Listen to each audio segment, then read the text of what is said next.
Good morning, everybody. You ready, Jessica? All right. Good morning. Welcome to our second session of Friday. I am Allison Gregg. I am the 4-H administrator here at KSU, and it is my pleasure to introduce our wonderful speaker, Miss Jessica Lopez. She is owner and operator of Lopez Land Farm. So please, if you have any questions, please raise your hand and we'll bring around a microphone. That way everybody can hear clearly.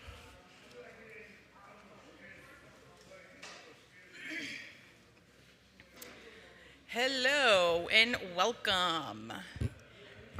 So again, my name is Jessica Lopez. We are here in Franklin County. So being here at KSU, it's practically our second home. So welcome to our second home. All right, let's get started.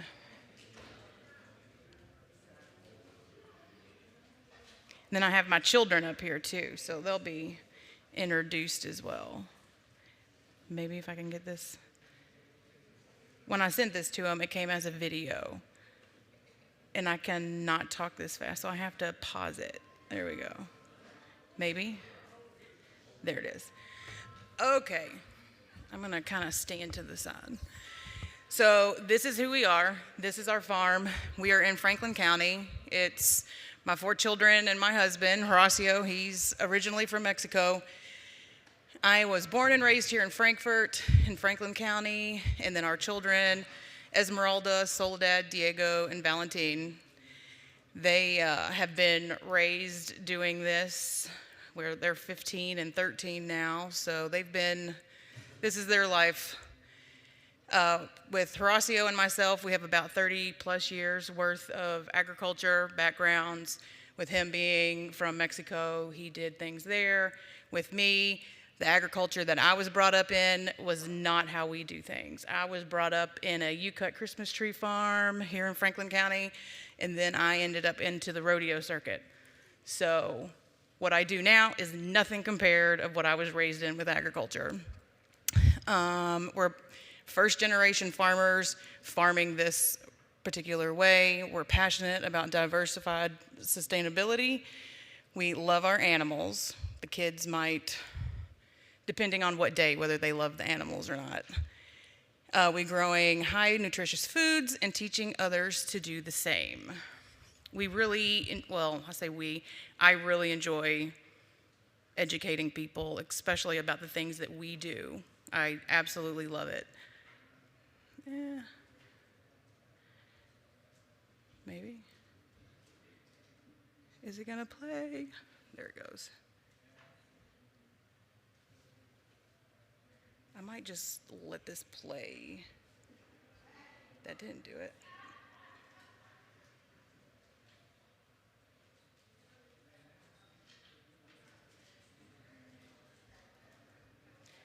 Okay, and then our mission on our farm, stop. Maybe not. Let's go back. So this is a video clearly, and it is not working. Where did he go?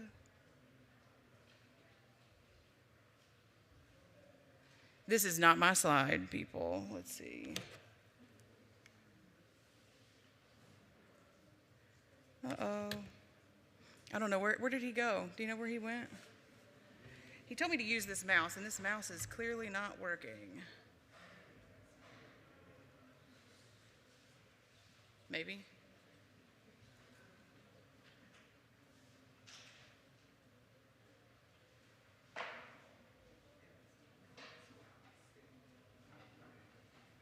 Sorry, guys.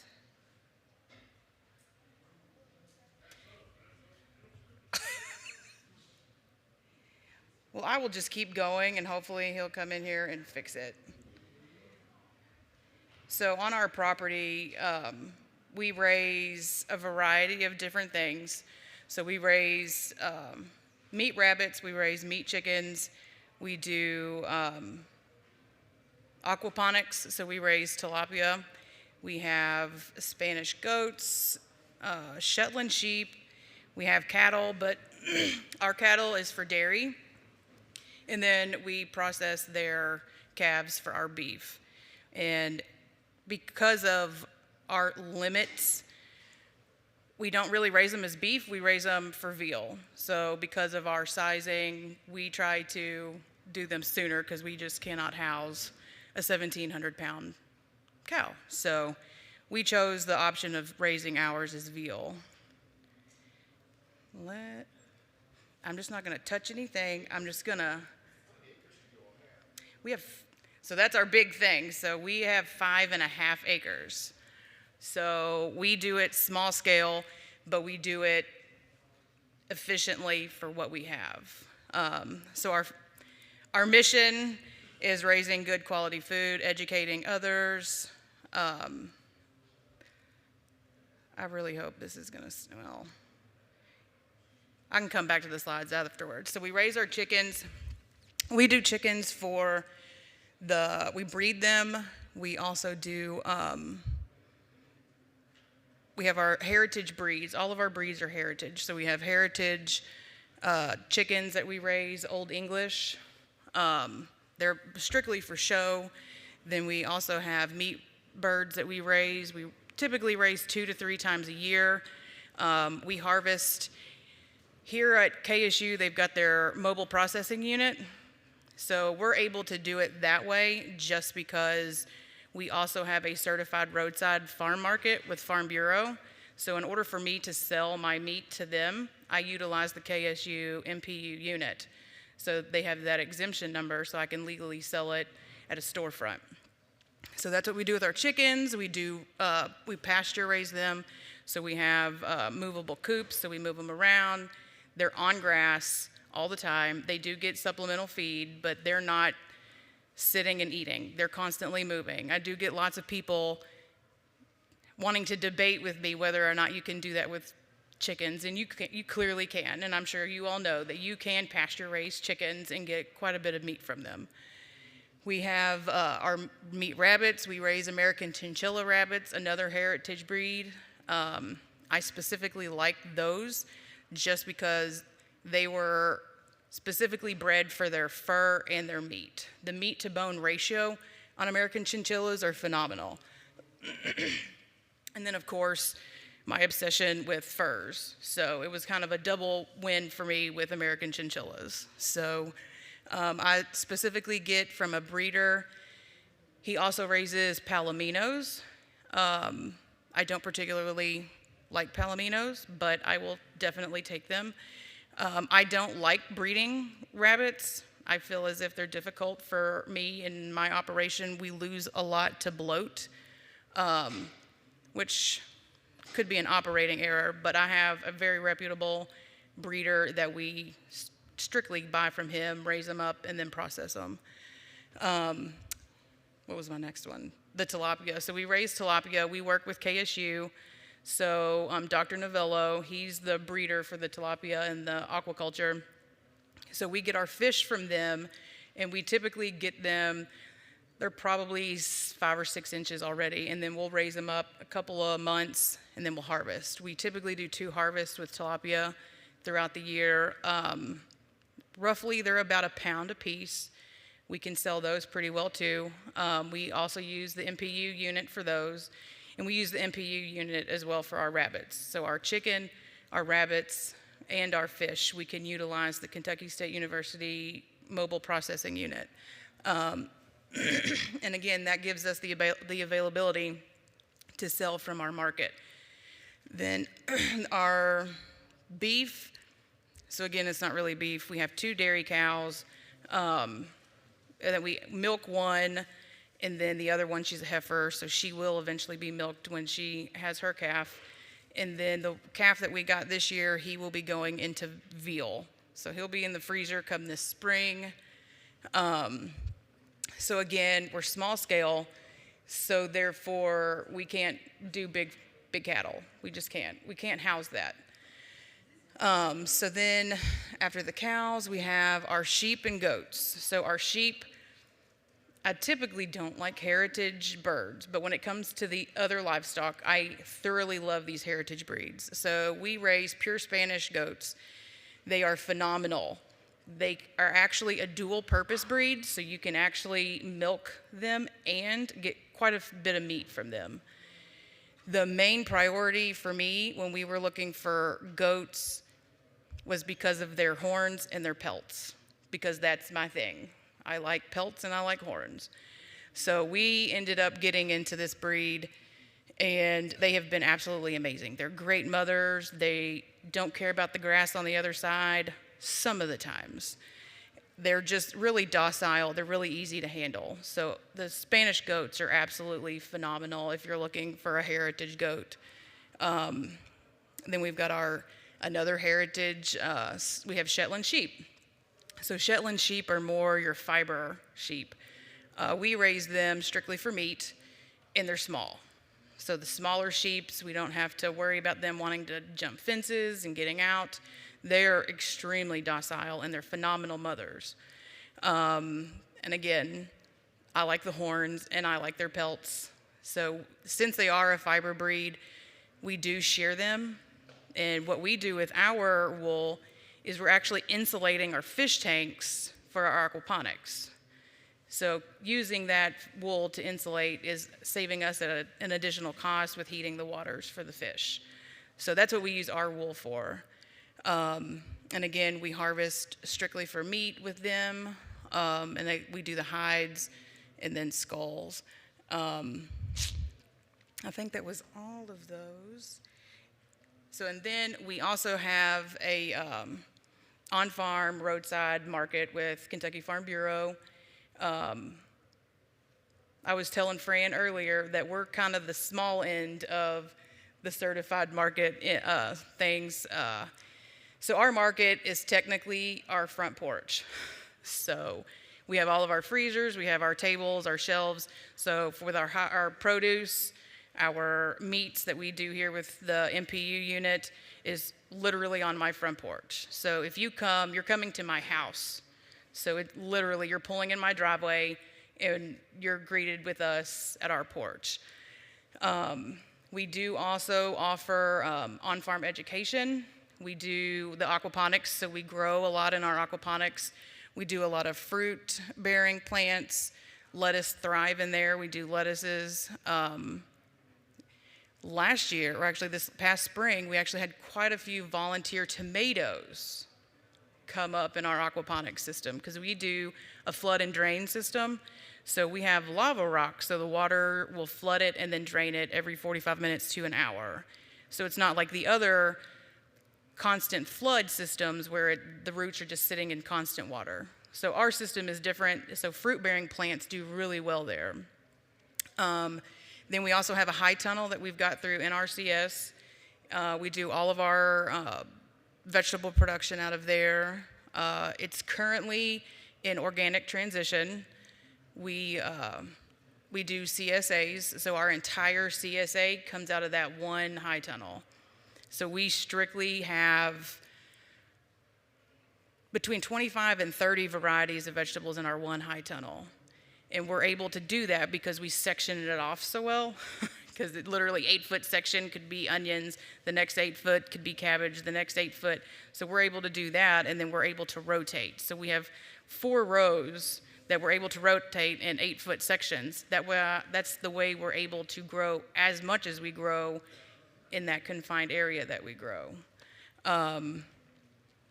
We do have an outside garden, but that one is strictly, it's not trying to be certified organic, but that's where we grow a lot of our vining things because we don't want to waste the room in the high tunnel for those. And it's not a very big area. It's probably a 30 by 40. So yes, we have that. The CSAs, we do our CSAs typically for locals. We do a meetup in town for some that can't come out to where we're at.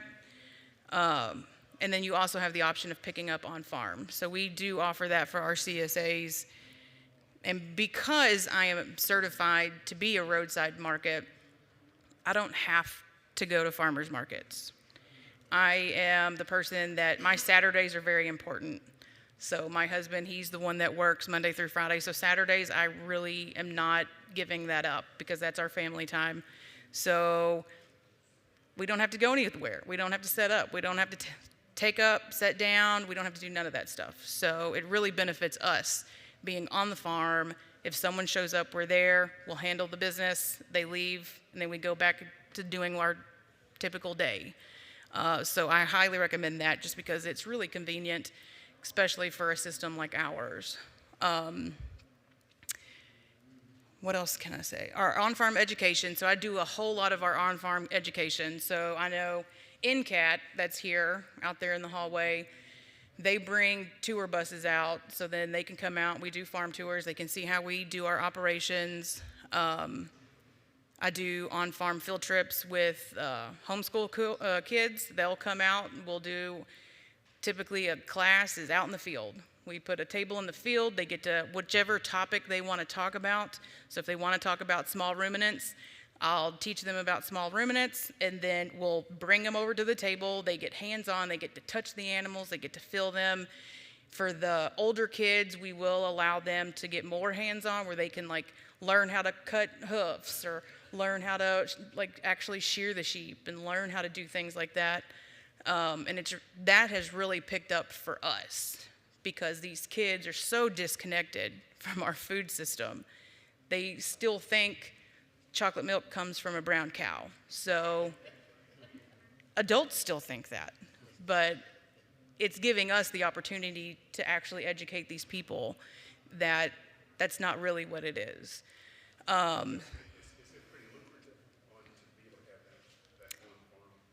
It's actually, it's becoming more and more, that's how people are finding us more and more, is because we're offering that more hands-on experience.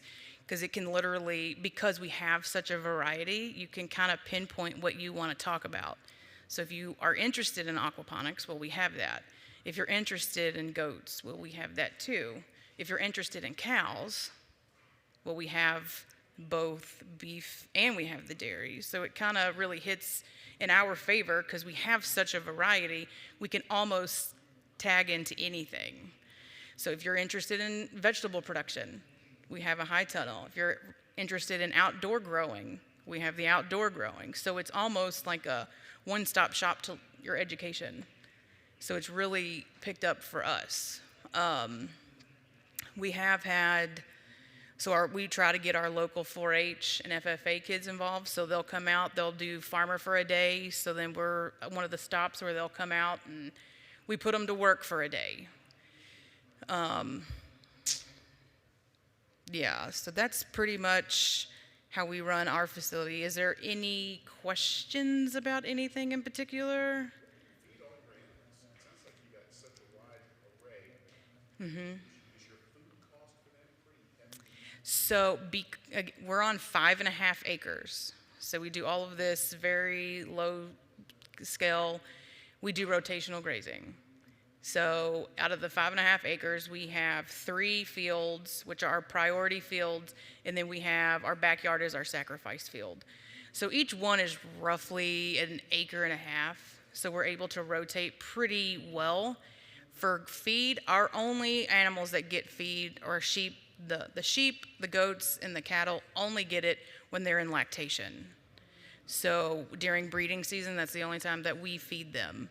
And we are close to a local feed mill, so we're able to get slightly lower cost for feed, but it's a rotational grazing operation. So we definitely don't spend what you would think having that many animals that way. Yeah. What brings you the highest revenue per pound? Probably the goat. Just because you can't go to Walmart and get goat meat. Yeah. And we do offer, especially for the minorities that are coming here from other places, we also offer them the facility at our place. So if they want to buy a goat and they want to process it themselves, they can buy our goat and then they can do it right there. And they take the entire carcass home. So it really works for us, because we have the facility that we have created. And that's another thing that we also like to encourage, is that you don't have to go buy new stuff. We are those people that reuse everything. So where we process, it's literally a washer and dryer that we put marble top on that people were getting rid of. So, and we've fenced it off where, because chickens like to come and annoy you when you process. So we've now fenced it off so like chickens can't get over there, and it's completely process only. So that's really benefited us as well, because they can come and do it themselves, and then they'll do everything, and what they don't want they'll leave, and then we compost it, and so it really works out for us. Hey, is there a certain certification you gotta go through to run a high tunnel? So with my high tunnel, I went through NRCS through Equip, and we put it up ourselves. We got a 16 by 96, so it's really long and narrow, but that's just because of where we were putting it. The only thing that they done is once it was fully up and operational, they'll come out, look at it, make sure it's the correct size, and then they'll certify it. But that was it. But that was strictly because we used the grant to get it. But you don't need any permit or anything to like actually operate in it. Are goats hard to keep in? Everybody I talk to, they always say you can't build a fence high enough. I'm sure those 4 children right there can tell you how obnoxious those goats can be. So we don't hot wire. No, we don't. It's children, goats are out. That's how we deal with it. Well, I lucked up and had some. But so there's times which our goats are pretty, they know when they're out and the kids come, they're just bummed because they know they're getting put back. But sheep don't tend to do that. Yeah. Our goats, especially our 2 main bucks, they like to wander. But then it's just so weird how it operates, because there's one that we have, he'll get out, graze, and then he'll put himself back. So we can literally see our entire property from our back porch. So we can see that he's out, and then by the time they get down there, he's already put himself back in the field. So he's kind of figured that out, but he's probably going to freezer camp come spring. So he's done his job. How do you keep calories and, would be? So we do have a Great Pyrenees. It's his goats. He loves his goats. It's a dog. It's one of them big white dogs. He's actually killing our deer population. So we're having an issue with that, because we would like to hunt them, but our dog is killing them and eating them. So, but he's doing great. He's good with our cows. He's great with the sheep. He's really good with the goats. I mean, when we first got him, he went straight to the goats. Like, those were his goats. And whenever we were working the goats, so if they needed some assistance or something, we would have to tie him up, because he would get really handsy because we were putting hands on his goats. So, but he's now really laid back. He's very chill. He's really great with the goats. But I can't say that about all of them. We had another Pyrenees. She was good with the goats, but as soon as she seen the sheep, she would book it for them every time. So we had to find her another home. But this one, he's been absolutely phenomenal. We did have a donkey, but he has since moved on. He started chasing cows and biting cows. So we had to let him go somewhere else. Yeah. Yeah. Is there any other questions? Yes. We're in Franklin County. We're actually 7 miles from this location. So we're on the Shelbyville side of Franklin County. Do you know where US 60? So we're literally 2 miles off of US 60. It's Bridgeport, Benson. So we're not far, because if you actually look at the mileage, we're 2 miles off of major highway. But because of the type of roads you go to get to us, people think you're out in the middle of the boonies. But no, we're actually fairly close to town. Yeah. Is there any other questions? Yes, I typically do. Just a typical, if you're just coming, you just want to see things, I typically do like a $10 a head.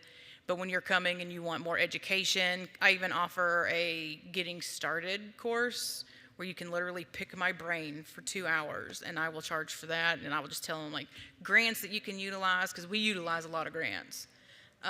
So it's 2 hours, you get to pick my brain. If you want into poultry, I can tell you some places that you can go and get some free poultry items. And if you want rabbits, I can tell you the same concept where you can get some things for free. Like our goats, we got our goats, and our dairy cow, one of our dairy cows actually was an essay contest that those children done and won. So that's what pushed us into the goats real quick, is because of an essay contest that they won.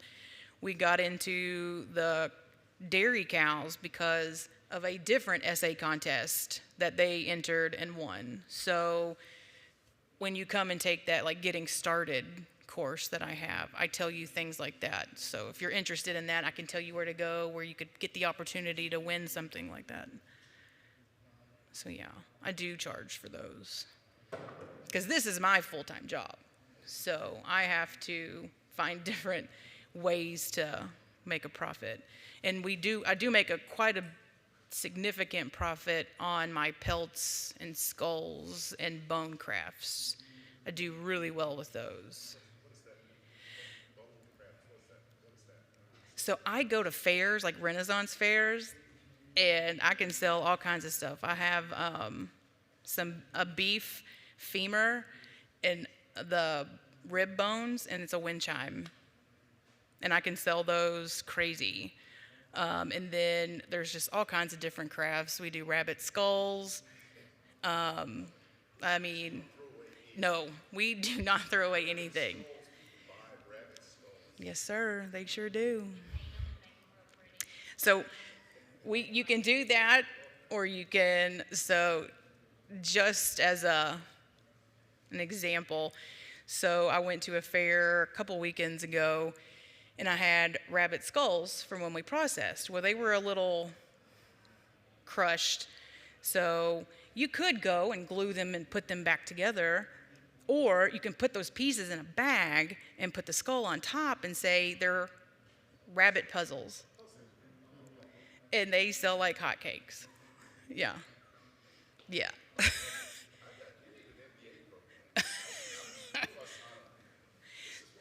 Well, and then I do really well with the pelts. The pelts are really good because the Renaissance fairs, that's the thing.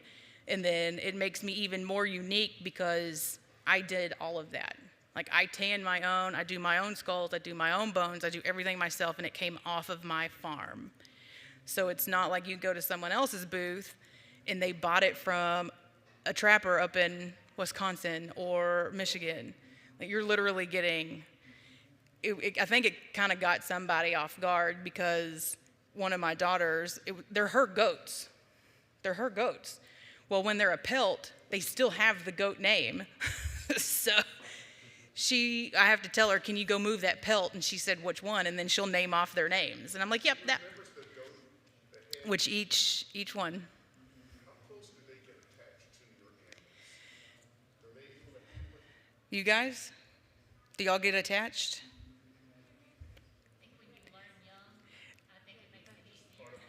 So each one of my kids has their own livestock. So this is the chicken kid, this is the rabbit and tilapia kid, this is the cat, the beef and sheep, and then she's the goat.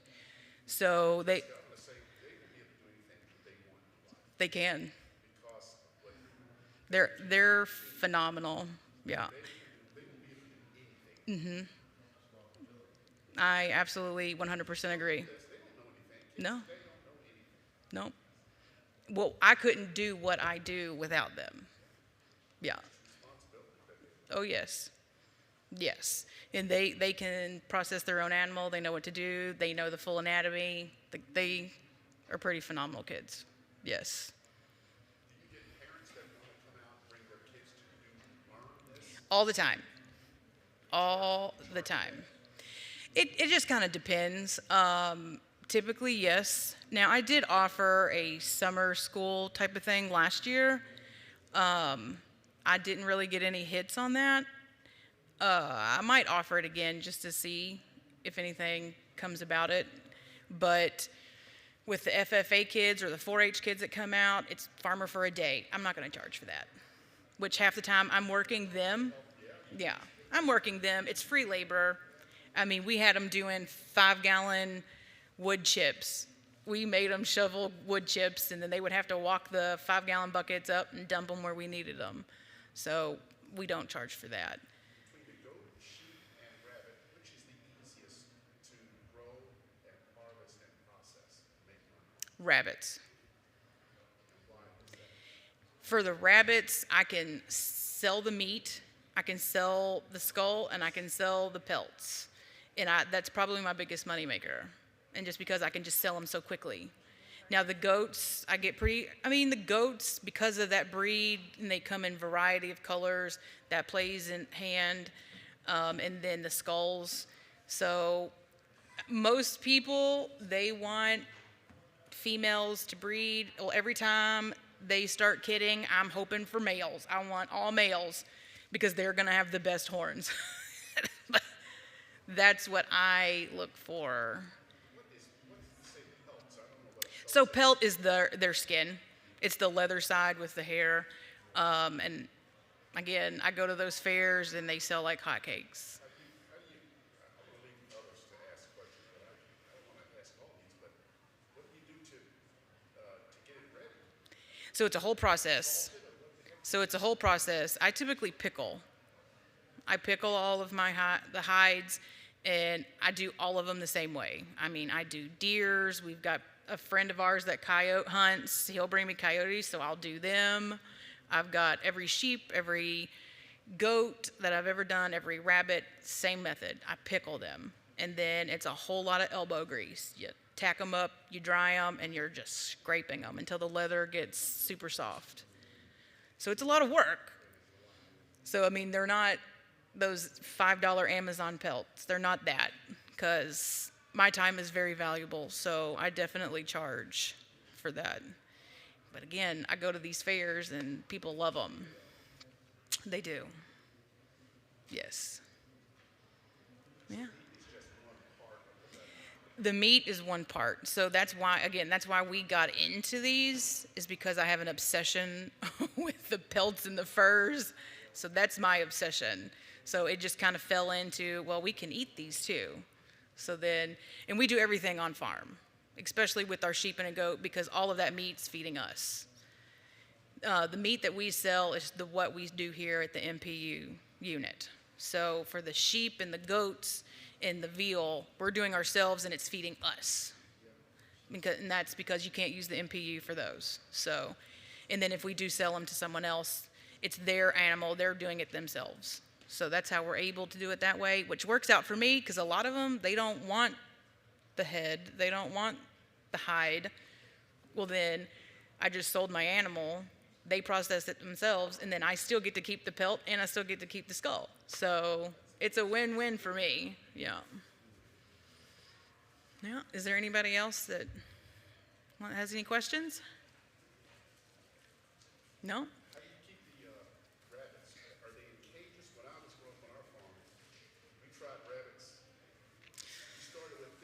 Mm-hmm. Next week we got 40. Right. Next week we got 30. I'm talking So, like I need a home today. yeah. We're not going to do rabbit. So I kind of got turned off as a kid because we didn't have success with rabbits. Mm-hmm. Somehow I don't know if they escaped or famous coyote got in there, but they Right.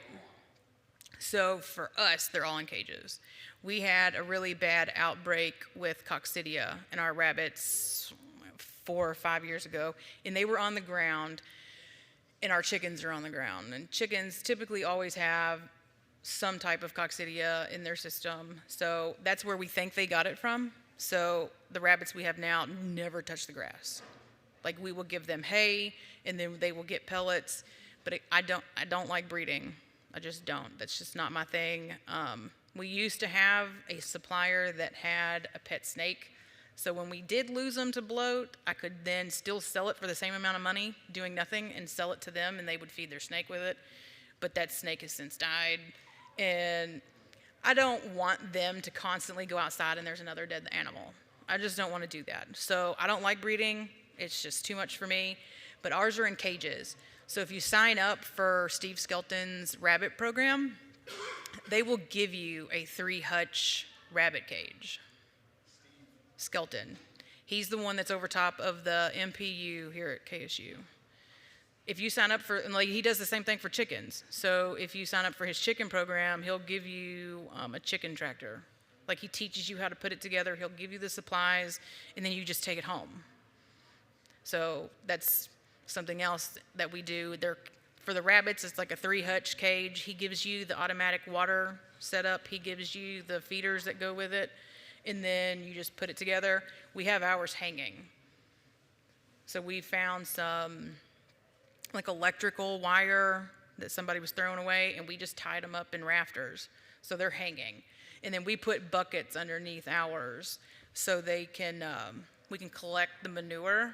And since rabbit manure's liquid gold, so we literally just take those buckets, and they're actually the cow feed mineral buckets. So we reach out to Sharon Spencer. She's where I get my mineral buckets from. So she goes through a lot, and instead of throwing them away, she'll reach out to local farmers. Do you need these? And of course, I'm a vulture, and I go and take them all. And we literally have red, blue, purple buckets underneath every rabbit pen collecting manure. And we literally go straight to the gardens. We typically put them in the high tunnels. Oh, look, now it wants to work.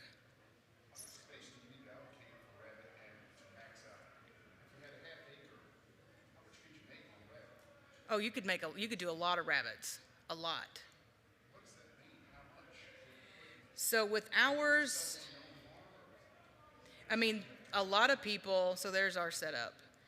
So you can see our cages over there. So they're 3-hutch cages. We only have 9. And that's just the max that I'm willing to do in that structure.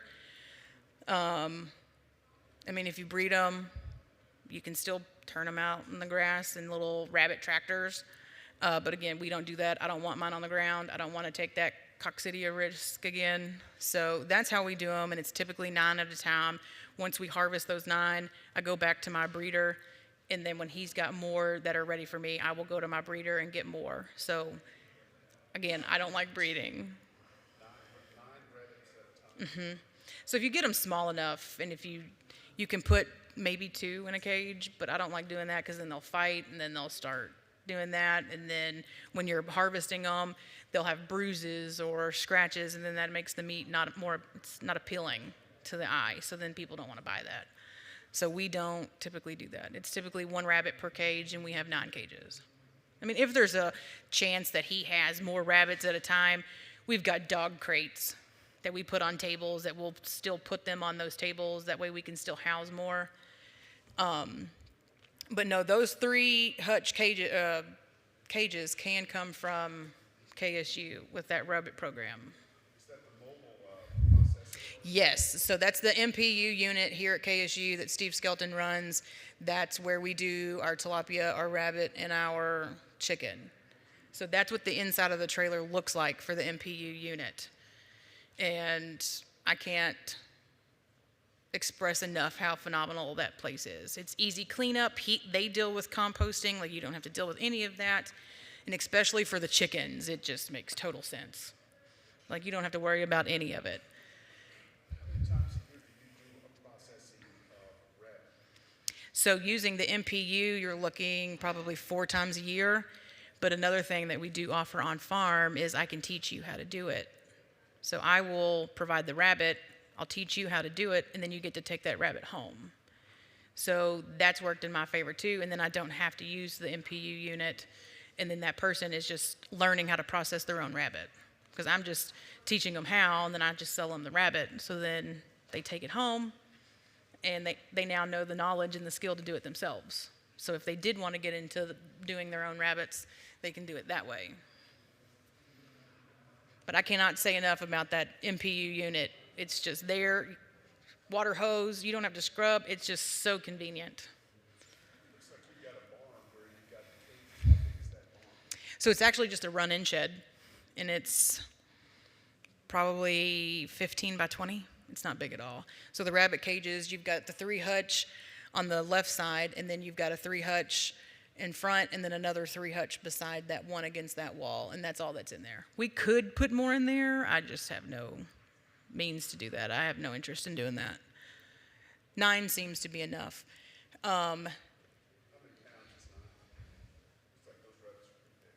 So it depends. I have one person that really wants the smaller rabbits. It's him and his wife. He doesn't want a big rabbit. So you're looking like dressed out 2.5, 3 pounds.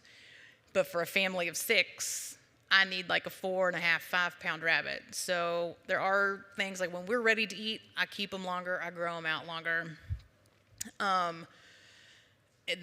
The American chinchilla, the bone to meat ratio is just so spot on that it just makes sense to breed that specific rabbit. Now I will say we ran out of rabbit, so I did buy a breeding couple. So I am back into breeding, but I'm only breeding one at a time because I can't handle more than that.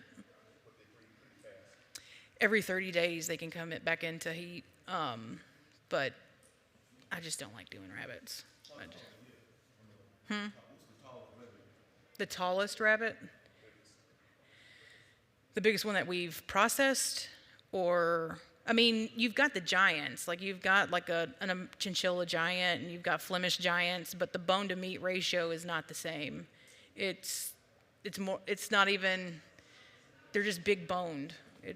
The meat is not the same as these. And since this breed was specifically bred for the meat and the fur, I couldn't have asked for a better rabbit. The Palominos, they're another heritage breed. They still get quite a bit of meat if you grow them out, but I'm just really hard on those American chinchillas. They're just the best, I think.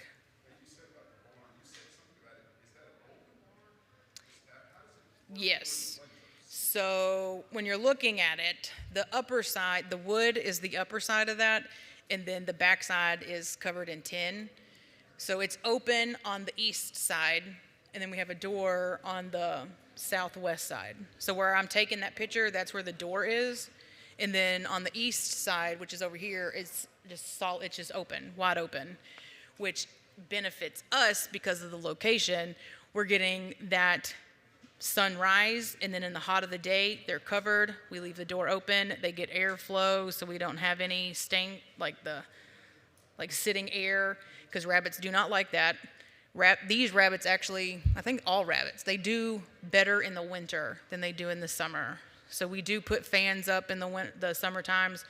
If you're breeding, you don't breed in the summer just because it's just so hot. And these rabbits do not do good in the heat at all. We used to do the frozen water bottles, but they just chew it. It was almost pointless to give it to them. So we do, for airflow, we will open that door, and then that back end is just open, so there is constant airflow through there. And then the fans for the summer, and then wintertime, you don't do nothing. Like, they're just so easy. Yes. I mean, they're covered in fur. Like, they can keep warm, but they typically do better in the wintertime.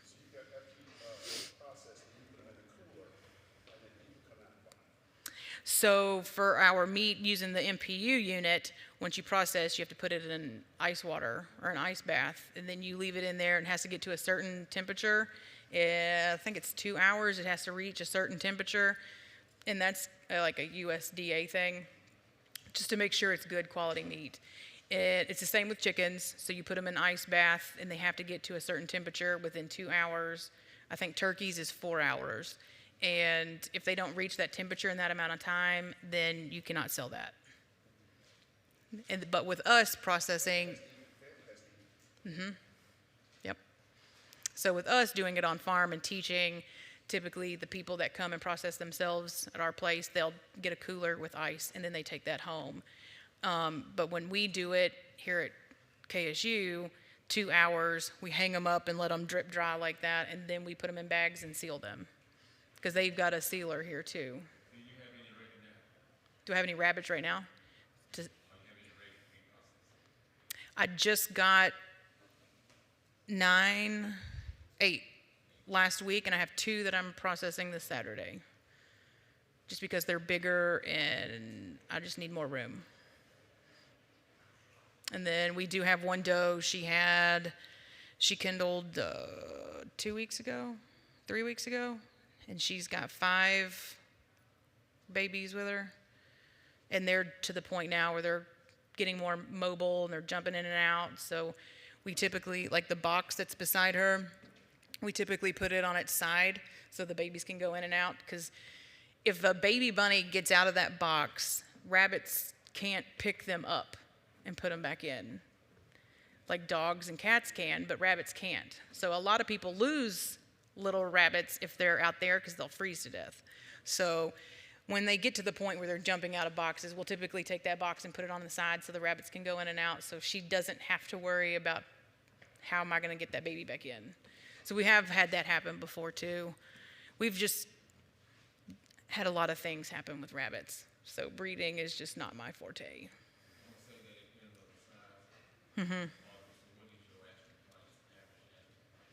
So typically right now with the feed cost and everything, we're charging $6.50 a pound. Yeah. And then our rabbits, we do $4.50 a pound. Our chickens are $4.50 a pound. Our tilapia is typically $10 to $12 a pound. In our tilapia, we just gut. We don't fillet. If I'm filleting it, it's for them. I'm not filleting for anybody else. I do not like doing that. No, I will take the scales off and I will gut them, but that's the extent of me in selling my tilapia. And then our tilapia is, I get it from Dr. Novello, so he breeds his own here at KSU. So he calls them the blotched ones. So they look like koi. So they're the red, white, and black, so they look like koi. So for me in my operation, they're more appealing to the eye. So you can see them versus a typical tilapia that they're blue and you can't see them in the water. So his blotched tilapia works really well for us, especially since we're doing the on-farm education and kids want to come see and you get to see the fish swimming. Is it public water or can you use well water for the tilapia? So we have the city water, but we literally get those yellow bottles at Walmart that makes the water fish safe within seconds. So we typically do that. We do have to refill our tank. So we have a sump tank that's outside, that's in the ground. We've put a 350-gallon IBU tote in the ground, and we typically refill that probably every 2 months, 2.5, something like that. And we fill that up, and then we turn the water off for the fish, because in our aquaponics, there's 2 consistent flowing of water. So you've got the sump tank that's in the ground, you've got the fish tank above ground, and then we use 55-gallon barrels for our grow beds. I think it was there. Not that one. But that's what the fish look like. So those are still tilapia, but they look like koi. Nope, didn't do it. So we used 55-gallon barrels and cut them in half. So 7 55-gallon barrels will give us 14 grow beds. And then we fill those with lava rock, because the lava rock have the holes and that keeps the good bacteria in there to keep the seeds to grow. And then doing that, we've got all the pipes from the sump tank will go to the fish tank. Then the fish tank, it'll send it to the solids collector and then the biofilter, and then back out to the sump tank. So that's one cycle of water. And then the second cycle of water is the sump tank, and then it's going to each individual grow bed. Once the grow beds fill up, I put a bell siphon in there. So once they reach that level, then it'll drain out and go back to the sump tank. So it's 2 complete cycles of water going through that system. And the aquaponics is one of those, you set it and forget it. I forget it, but the children still have to feed the fish. But I love the aquaponics.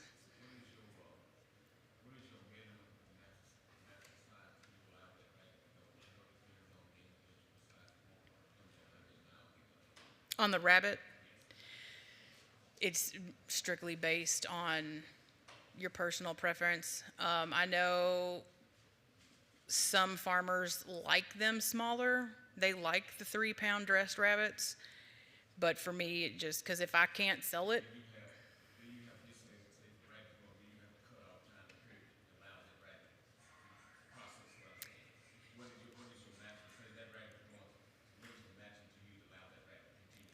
okay, for us, like we don't get them over a year. Yeah, a year. And just, you're looking more, it might be tougher. I could not tell you personally because we never let them get that old. It's strictly a quick turnaround for us. I'm all for the turnaround. If I have it, then yes. Yep. What is your turnaround on rabbit? Turnaround on rabbit. What's the time frame that you're looking from? So typically, like, so since I'm buying from a breeder, an MPU, you have to legally own that animal for 30 days. So once I get those rabbits, 30 days, if I have rabbit in the freezer to sell and I can let them grow a little longer, I'll let them grow. But if I've got people that are like, well, we want these rabbits, then I'll go and process them. 45 days, their rabbits are anywhere. Rabbits' life is, they're counting Yes, it's counting down. days are up. Yes, yes. And tilapia, what's the days? So I don't like getting fingerlings. I like them full fish. And because I work with KSU, they are always looking for someone to take the fish. Because you can get fish from KSU for free. The only thing they ask for you is research information. So I don't have to give them anything other than how long they are and how much they weigh at harvest. So your feed cost is one of the big portions, and then labor for processing. Well, and that's the thing. If you work with KSU, they'll give you the feed. Yeah. Yes. Yes. So I get the feed from KSU, I get the fish from KSU, I just have the aquaponics that's running. The only thing for the aquaponics is that you need the motor for the sump tank to push the water, and then in the wintertime if you need heaters. So we're doing the sheep wool for the fish tank itself, so we're hoping to not have to use so many heaters. We typically use 2 heaters in with the fish tank, and then we use a livestock heater in the outside sump tank because it's outside. And all of it's inside of a greenhouse except for the sump tank. But yeah, so we're using the wool this year for insulation to cut back on that cost. So for the actual circulation of water and aquaponics, it's only one main pump, and that's the sump tank. What is your cost with the electric, running those heaters, like for your utility? And do you have solar, or are you thinking about? We thought about going solar. We just never went through with it. So for the actual cost, it's clearly going to cost more in the wintertime because you need those extra heaters. But we literally got those plug-in heaters from like Petco. They do tend to take more wattage, but it's not a significant detriment to anything. No. It's not like we have a hot tub plugged up. No.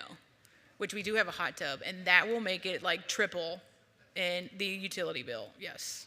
So no, there's not much of a significant, like, oh, well, we need to turn that off. And we do not turn off in the winter, because then pipes will freeze. I've done that before. We had quite a few of them freeze. So ours never gets turned off. It's running all the time. Yep. All right, I think. Yes. Yep. Yep. Yep. It's our life. All right, well, I'm being ran out of here, so, well, thanks. If you have anyone wants questions, I'll still be here, so, yes, please feel free. Thanks.